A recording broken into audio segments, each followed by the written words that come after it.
This is Short Stories, Beautiful People Podcast, a production of adventuresinaudio.net.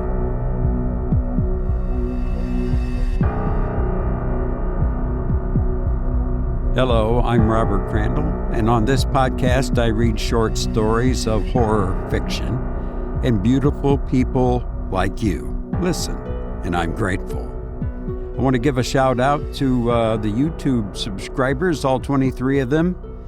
Fortley and Song had nice comments, and I thank you.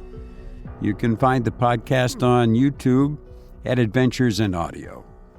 And I want to remind you, again, if you can't find this podcast where you normally do, you can always find it on adventuresinaudio.net. And now a word from our sponsor. Oh, that's me. I do voiceovers for any type of voice requirement you might have, slideshows, corporate type things like training or product videos, radio, TV, or website announcements. You can reach me at robearcc@gmail.com. Now for our horror word of the day, which is Vendetta, which is also the title of our feature story by Guy de Maupassant.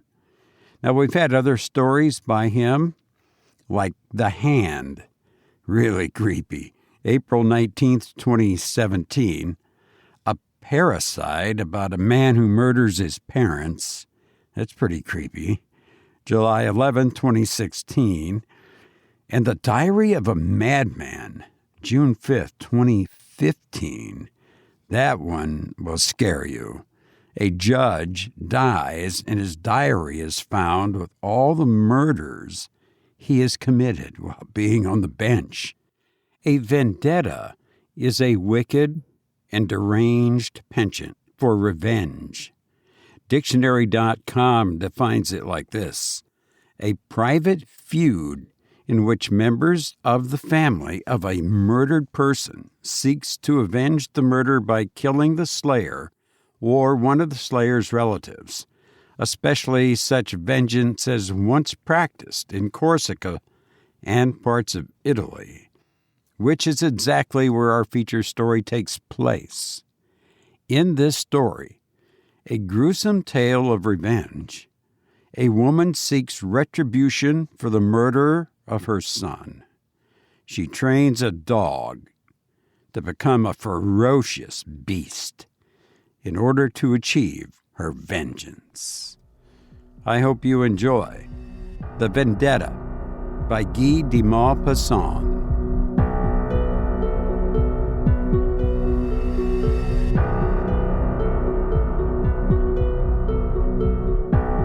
Paolo Savarini's widow lived alone with her son in a poor little house on the ramparts of Bonifacio.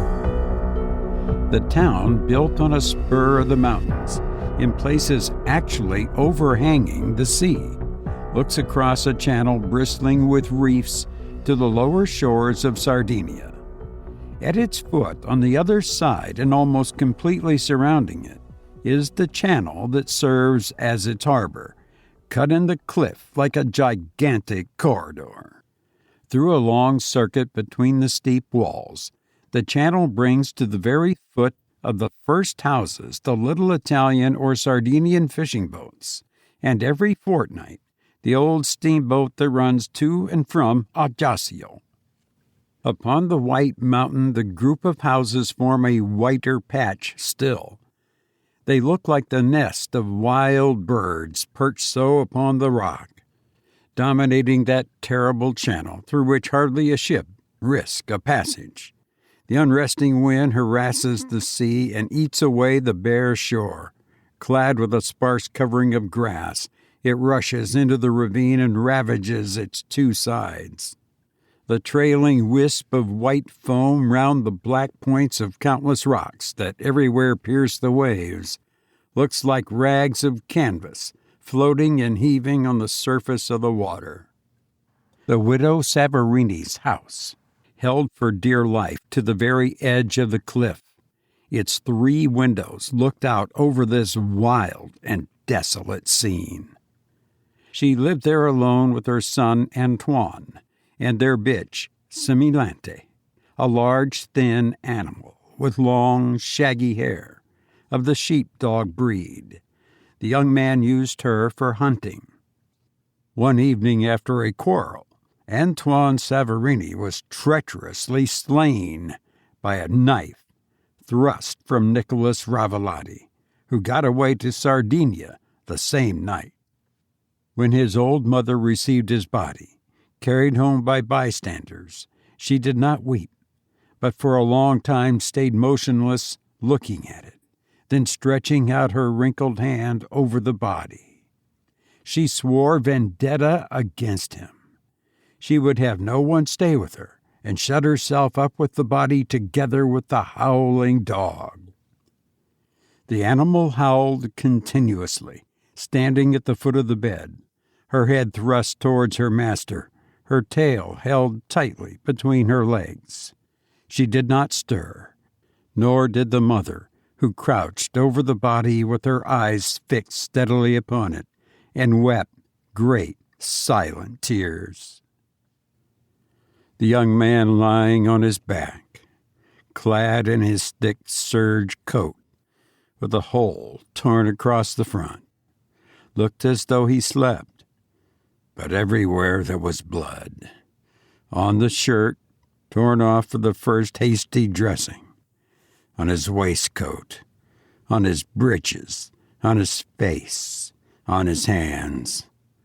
Clots of blood had congealed in his beard and in his hair. The old mother began to speak to him. At the sound of her voice, the dog was silent. "There, there, you shall be avenged, my little one, my boy, my poor child.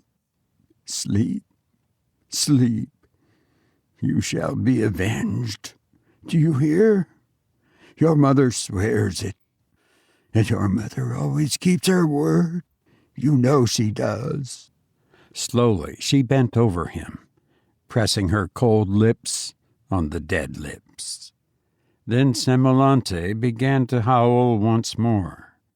She uttered long cries, monotonous, heart-rending, horrible cries.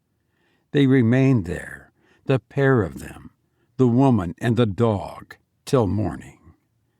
Antoine Savarini was buried the next day, and before long there was no more talk of him in Bonifacio. He had left neither brothers nor close cousins. No man was there to carry on the vendetta. Only his mother, an old woman, brooded over it. On the other side of the channel, she watched from morning till night, a white speck on the coast. It was a little Sardinian village, Longosardo, where Corsican bandits fled for refuge when too hard pressed. They formed almost the entire population of this hamlet, facing the shores of their own country, and there they awaited a suitable moment to come home, to return to the Marquise of Corsica. She knew that Nicholas Ravalotti had taken refuge in this very village. All alone, all day long, sitting by the window, she looked over there and pondered revenge. How could she do it without another's help? So feeble as she was, so near to death. But she had promised, she had sworn upon the body. She could not forget. She could not wait. What was she to do? She could no longer sleep at night. She had no more sleep, no more peace. Obstinately she searched for a way. The dog slumbered at her feet, and sometimes, raising her head, howled into the empty spaces. Since her master had gone, she often howled thus, as though she were calling him, as though her animal soul, inconsolable, had retained an ineffaceable memory of him.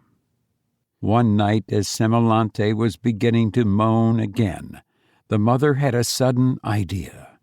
an idea quite natural to a vindictive and ferocious savage.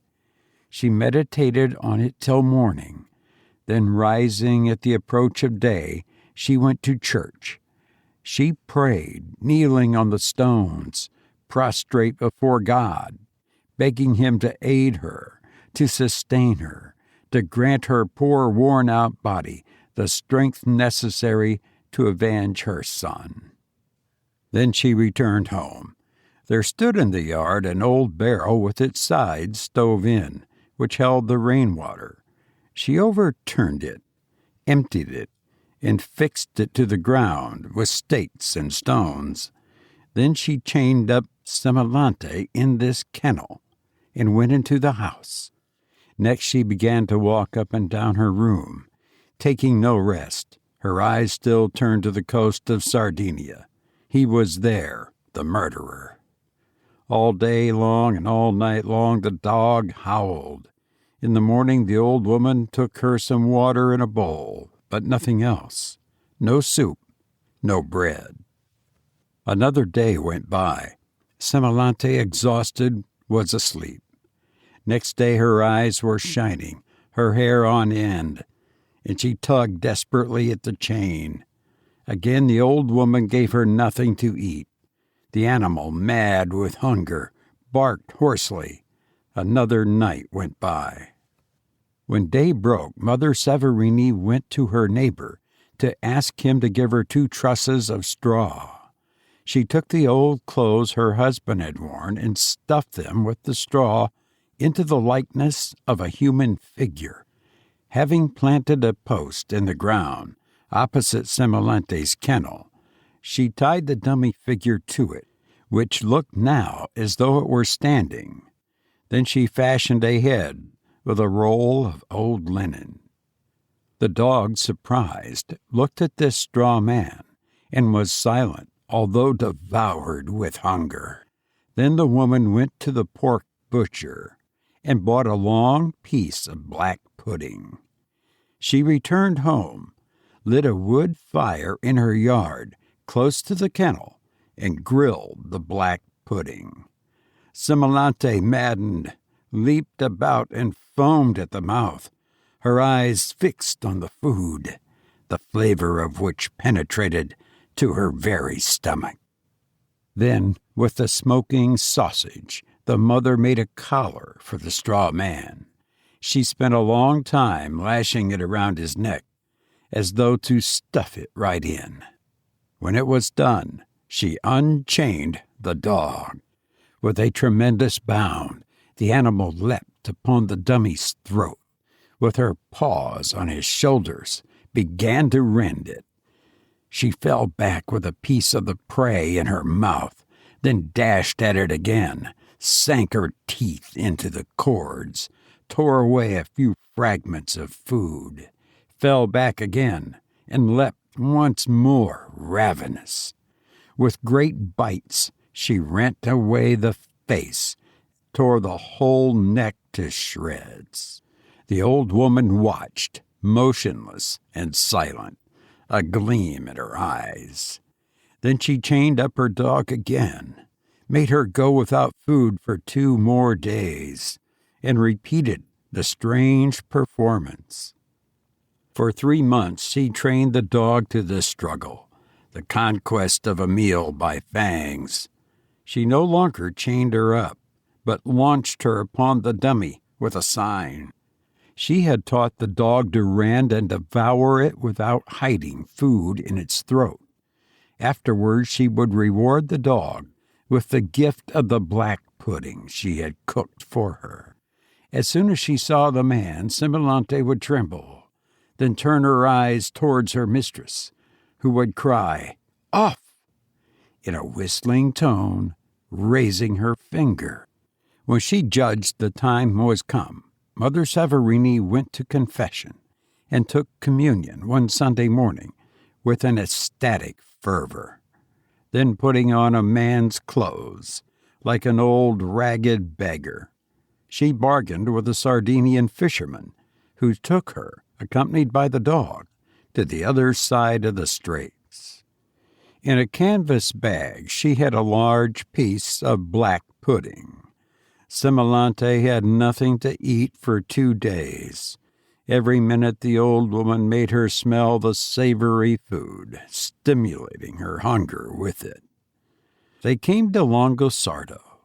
The Corsican woman was limping slightly. She went to the baker's and inquired for Nicholas Ravelati's house. He had resumed his old occupation, that of a joiner. He was working alone at the back of his shop. The old woman pushed open the door and called him. "Hey, Nicholas!" He turned round, then letting go of her dog, she cried, "Off! Off! Bite him! Bite him!" The maddened beast dashed forward and seized his throat. The man put out his arms, clasped the dog, and rolled upon the ground. For a few minutes he writhed, beating the ground with his feet. Then he remained motionless while Semolante nuzzled at his throat and tore it out in ribbons. 2 neighbors sitting at their doors plainly recollected having seen a poor old man come out with a lean black dog, which ate, as it walked, something brown that its master was giving to it. In the evening the old woman returned home. That night she slept well.